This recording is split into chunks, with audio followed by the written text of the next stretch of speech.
Hello friends, ज्ञान भंडार classes में आप सभी का स्वागत है। आज हम एक और टॉपिक वैदिक काल से संबंधित कुछ 20 महत्वपूर्ण प्रश्न को इस क्लास में डिस्कस करेंगे। ये हमारा पार्ट 9 है। पार्ट 8 तक हमने पहले ही वीडियो अपलोड कर चुके हैं, तो उसको आप अच्छे से देख लेना। तो चलिए बिना किसी देरी के प्रश्नों को शुरू करते हैं। चलिए पहला क्वेश्चन, पूर्व वैदिक या ऋग वैदिक संस्कृति का काल किसे माना जाता है? 1500 ईसा पूर्व से 1000 ईसा पूर्व, 600 ईस्वी पूर्व से 600 ईस्वी, 1000 ईस्वी पूर्व से 600 ईस्वी पूर्व, इनमें से कोई नहीं। तो इसका ऑप्शन है ए, 1500 ईसा पूर्व से 1000 ईसा पूर्व तक। ठीक है, ऑप्शन ए। चलिए इसके बारे में कुछ इम्पोर्टेंट पॉइंट डिस्कस करते हैं। पूर्व वैदिक संस्कृति का काल 1500 ईसा पूर्व से 1000 ईसा पूर्व तक माना जाता है। 1400 ईसा पूर्व में सिंधु घाटी सभ्यता के पतन के बाद प्राचीन भारत में उत्पन्न अगली प्रमुख सभ्यता कौन सी थी? वैदिक संस्कृति, पूर्व वैदिक संस्कृति थी। और इसी काल में वेदों की रचना हुई थी। ये तीनों इम्पोर्टेंट पॉइंट्स आप नोट कर लेना। चलिए नेक्स्ट क्वेश्चन देखते हैं। उत्तर वैदिक संस्कृति का काल किसे माना जाता है? 1500 ईसा पूर्व से 500 ईसा पूर्व, 1500 ईसा पूर्व से 1000 ईसा पूर्व, 600 ईसा पूर्व से 600 ईस्वी, 1000 ईसा पूर्व से 600 ईसा पूर्व। तो इसका आंसर है ऑप्शन टी, 1000 ईसा पूर्व से 600 ईसा पूर्व। ठीक है, आप इसको नोट कर लेना डेट। इसके बारे में थोड़ा देख लेते हैं। इस काल में आर्यों ने हिमालय से विंध्य तक उत्तर भारत पर शासन किया था। इस काल में वर्ण व्यवस्था को संहिताबद्ध किया गया था। इस काल में बर्तन मुख्य रूप से किसके बने होते थे? तांबे के बने होते थे। आप इसको नोट कर लेना। चलिए नेक्स्ट क्वेश्चन देखते हैं। आर्य शब्द का अर्थ क्या है? विद्वान, श्रेष्ठ या कुलीन, यज्ञकर्ता या पुरोहित, वीर या योद्धा। तो आर्य शब्द का अर्थ क्या है? श्रेष्ठ या कुलीन होता है। ठीक है, आप इसको नोट कर लेना। चलिए क्वेश्चन नंबर 4।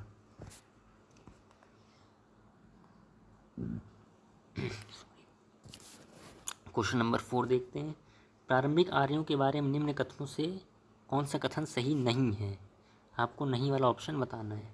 वे संस्कृत बोलने वाले थे, वे घुड़सवारी किया करते थे, वे कई झुंडों में भारत पहुंचे थे, वे मुख्यतः नगरों में निवास करते थे।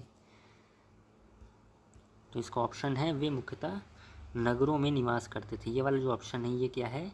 गलत है। ठीक है, चलिए नेक्स्ट क्वेश्चन थोड़ा इसके बारे में देख लेते हैं।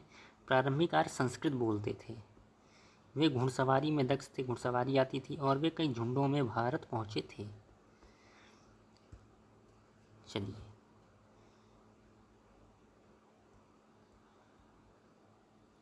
नेक्स्ट देखते हैं। इनमें से किस फसल का ज्ञान वैदिक काल के लोगों को नहीं था?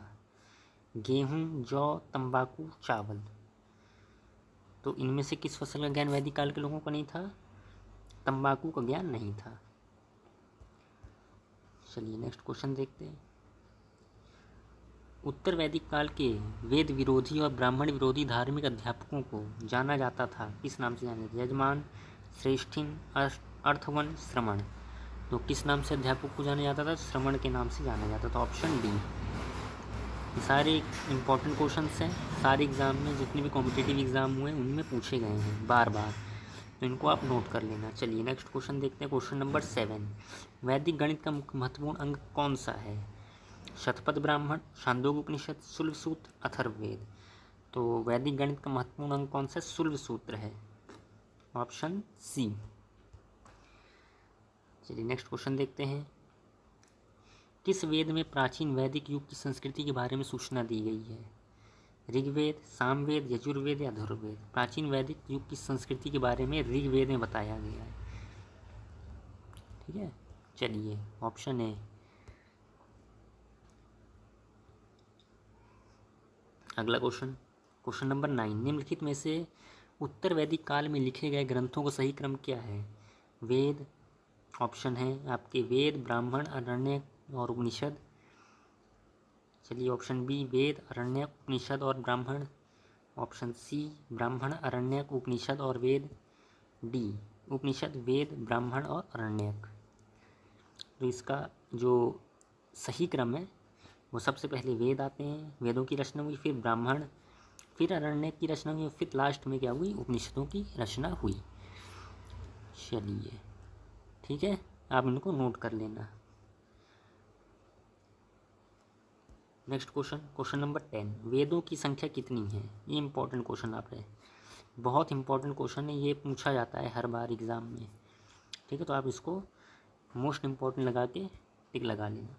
वेदों की संख्या कितनी है? 1 2 3 4। तो कितनी है? 4 वेद होते हैं। कौन कितने वेद हैं? 4 वेद। वेदों की संख्या कितनी? 4 है। अब कौन कौन से वेद हैं? चलिए नोट कर लीजिए। एक है ऋग्वेद, सामवेद, यजुर्वेद और अथर्ववेद। 4 हैं। ठीक है, कौन कौन से? ऋग्वेद, सामवेद, यजुर्वेद, अथर्ववेद। ऋग्वेद में क्या है? ऋग्वेद में ये प्राचीन वेद कहा जाता है। ठीक है, सबसे प्राचीन वेद कौन सा? ऋग्वेद है। सामवेद में संगीत के विषय है। अथर्ववेद में औषधि के बारे में, औषधि का विषय है। और जादू टोना का विषय भी अथर्ववेद में बताया गया है। ठीक है, चलिए आप इसको नोट कर लेना, इतने इम्पोर्टेंट पॉइंट्स हैं। नेक्स्ट क्वेश्चन देखते हैं, क्वेश्चन नंबर 11, कौन से 3 वेद संयुक्त रूप से त्रयी या वेद त्रयी कहलाते हैं? इम्पोर्टेंट क्वेश्चन है, इसको भी आप नोट कर लेना। कौन से 3 वेद संयुक्त रूप से त्रयी या वेद त्रयी कहलाते हैं? ऋग्वेद, यजुर्वेद, सामवेद। ऋग्वेद, यजुर्वेद, अथर्ववेद। ऋग्वेद, सामवेद, अथर्ववेद। यजुर्वेद, सामवेद और अथर्ववेद। तो कौन से हैं इसमें? ऑप्शन ए वेद त्रयी कौन से कहलाते हैं? ऋग्वेद, यजुर्वेद और सामवेद। ठीक है, आप इनको नोट कर लेना।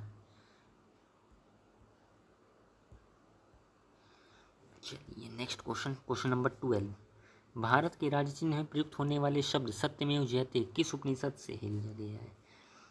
इंपॉर्टेंट क्वेश्चन है, ये सारे पूछे गए क्वेश्चंस हैं, इनको अच्छे से आप नोट कर लेना, याद कर लेना। मुंडकोपनिषद, बृहदारण्यकोपनिषद, कठोपनिषद, ईशोपनिषद। तो सत्यमेव जयते कहाँ से लिया गया? मुंडकोपनिषद से लिया गया है। कहाँ से लिया गया है? मुंडकोपनिषद से लिया गया है। चलिए इसके बारे में थोड़ा सा जान लेते हैं कि मुंडकोपनिषद अथर्ववेद से जुड़ा हुआ है। मुंडकोपनिषद किससे जुड़ा है? अथर्ववेद से जुड़ा है। यह एक काव्यात्मक पद्य शैली का उपनिषद है। मुंडकोपनिषद के लेखक कौन थे? वेदव्या। कौन थे? वेदव्या थे। ठीक है, इसकी रचना संस्कृत भाषा में की गई थी। तो ये चारों इम्पोर्टेंट पॉइंट्स हैं, इनको आप अच्छे से नोट कर लेना। मुंडकोपनिषद के लेखक कौन थे? वेदव्या थे। चलिए नेक्स्ट क्वेश्चन देखते हैं, क्वेश्चन नंबर 13। देखिए आपको अगर वीडियो पसंद आ रही तो इसको ज़रूर से लाइक करें, शेयर करें और सब्सक्राइब भी कर लें, क्योंकि अब ऐसे ही इम्पोर्टेंट वीडियोज़ भी आपको ऐसी वीडियो भी आपको अपलोड होंगी। चलिए नेक्स्ट क्वेश्चन देखते हैं, ऋग्वैदिक आर्यों का मुख्य व्यवसाय क्या था? कृषि, व्यवसाय, पशुपालन, शिक्षा। तो ऋग्वैदिक आर्यों का मुख्य व्यवसाय क्या था? व्यवसाय था। व्यवसाय, ऑप्शन बी। क्या था? बी ऑप्शन, व्यवसाय था। ठीक है, चलिए नेक्स्ट देखते हैं, क्वेश्चन नंबर 14, भारतीय संगीत का आदि ग्रंथ किसे कहा जाता है? ऋग्वेद, अथर्ववेद, यजुर्वेद, सामवेद। तो किसको कहा जाता है? सामवेद को कहा जाता है। Option D. तो सामवेद के बारे में देख लेते हैं। सामवेद हिंदू धर्म के 4 प्रसिद्ध ग्रंथों में सम्मिलित है।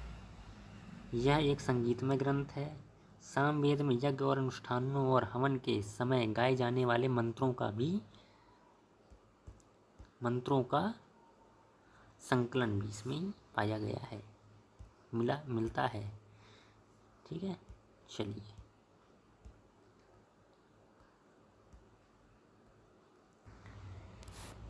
चलिए क्वेश्चन नंबर 15 देखते हैं। प्रथम विधि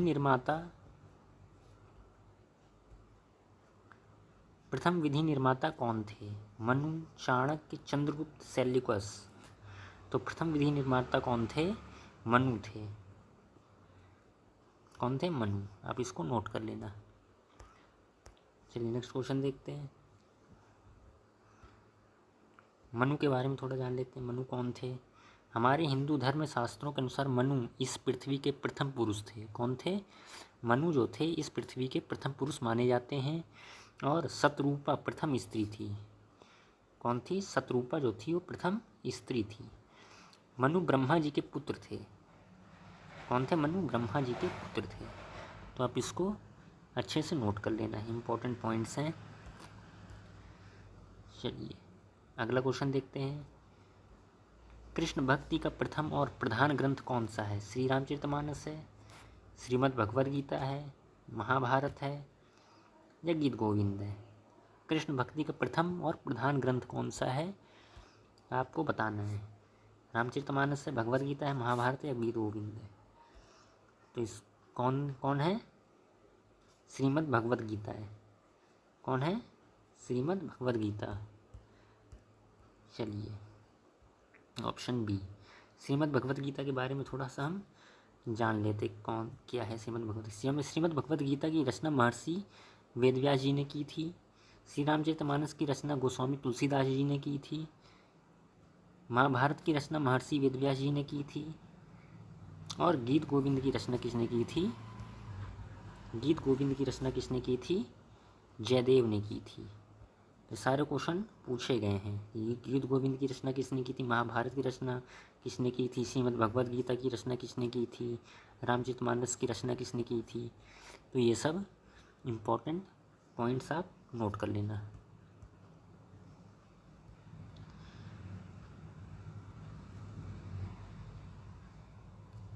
चलिए क्वेश्चन नंबर 17 देखते हैं। ऋग्वेद में संपत्ति का मुख्य रूप क्या था? गोधन, भूमि, ए और बी दोनों, इनमें से कोई नहीं। चलिए क्वेश्चन नंबर 17 देखते हैं। ऋग्वेद में संपत्ति का मुख्य रूप क्या है? ऋग्वेद में संपत्ति का मुख्य रूप क्या है? गोधन है, भूमि है, ए और बी दोनों हैं, इनमें से कोई नहीं है। तो ऋग्वेद का संपत्ति का मुख्य रूप क्या है? ऋग्वेद में गोधन है। क्या है? ऋग्वेद में संपत्ति का मुख्य रूप गोधन को माना जाता है। ठीक है, आप इसको नोट कर लेना। चलिए नेक्स्ट क्वेश्चन देखते हैं। ऋग्वेद में किस मंडल में शूद्र का उल्लेख है? Question number 18। चलिए ऋग्वेद में किस मंडल में शूद्र का उल्लेख है? 7वें मंडल, 8वें मंडल, 9वें या 10वें? तो शूद्र का जो उल्लेख है वो 10वें मंडल में बताया गया है। ठीक है, चलिए कुछ इंपॉर्टेंट फैक्ट्स जान लेते हैं। 10वें मंडल के, ऋग्वेद के 10वें मंडल के बारे में पूछा जाता है। मंडल बहुत इंपॉर्टेंट है तो इसके बारे में थोड़ा हम जान लेते हैं। ऋग्वेद के 7वें मंडल में गायत्री मंत्र लिया गया है। 7वें मंडल से क्या लिया गया है? ऋग्वेद के 7वें मंडल से गायत्री मंत्र लिया गया है। ऋग्वेद के 10वें मंडल अलग अलग ऋषियों ने लिखे हैं। 10 मंडल, ऋग्वेद को 10 मंडल ही अलग अलग ऋषियों ने लिखे हैं। ऋग्वेद के 10वें मंडल सबसे आधुनिक है। ठीक है, ऋग्वेद में 10वां मंडल सबसे आधुनिक है। इस मंडल में औषधि सूक्त में दवाओं का भी वर्णन किया गया है। 10वें मंडल में जो था औषधि सूक्त में दवाओं का भी वर्णन किया गया है।